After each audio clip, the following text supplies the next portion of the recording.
आज लता जी हमारे बीच में नहीं रही। पूरे देश के लिए और विशेषकर संगीत में जिनकी रुचि है और संगीत के क्षेत्र के लिए ये अपूर्णीय क्षति है। लता जी का जीवन बचपन से ही संगीत को समर्पित रहा।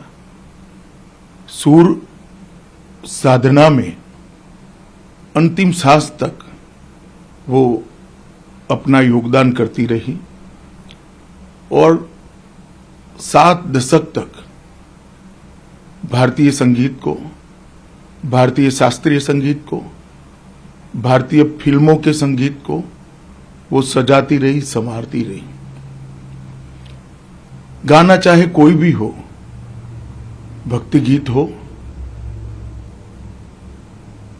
चाहे शास्त्रीय संगीत हो या चाहे फिल्मी गाने हो, लता जी ने सभी प्रकार के गानों से उनके चाहने वालों के मन को मोहा है।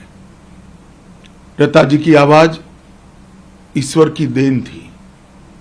जैसे कोई बच्चे की मुस्कान का कोई धर्म, कोई मजहब नहीं होता है, उगते हुए सूर्य की रोशनी का कोई मजहब, कोई धर्म नहीं होता है, फूलों की खुशबू का कोई मजहब, कोई धर्म नहीं होता है, इसमें ईश्वर का आवास होता है।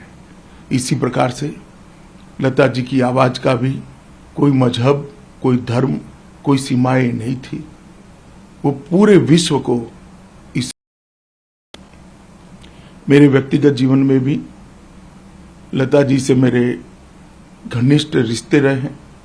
कई बार मेरे जीवन के नाजुक से नाजुक पलों में मुझे उन्होंने ढाढ़स बंधाने का भी काम किया है और हमेशा उन्होंने जब भी फोन किया तो फिल्म इंडस्ट्री के लिए किया या संगीत के लिए किया। इतना समर्पित जीवन आज हम सब के बीच में नहीं रहा है।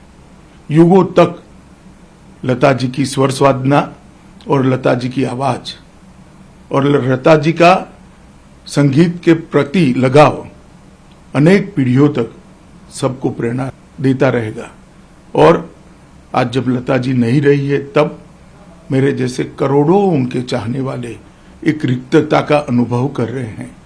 और ये जो शून्यावकाश हुआ है वो काफी लंबे समय तक भारतीय संगीत में उसकी क्षतिपूर्ति होना मैं असंभव देखता हूं। लता मंगेशकर ने अनेक भारतीय भाषाओं के संगीत को भी अपने योगदान से मजबूत करा, लोकप्रिय किया और मूल शास्त्रीय संगीत से बने गानों से उन्होंने नई पीढ़ी को भी शास्त्रीय संगीत को जानने का और उसकी मधुरता को पहचानने का मौका दिया। आज लता जी हमारे बीच में नहीं है। हमेशा गीता में, ईश्वर में इनकी श्रद्धा रही। मैं ईश्वर के श्री चरणों में यही प्रार्थना करता हूं कि लता जी की आत्मा को चीर शांति दे और उनके चाहने वालों को इस सदमा सहन करने की शक्ति दे। ओम शांति शांति शांति।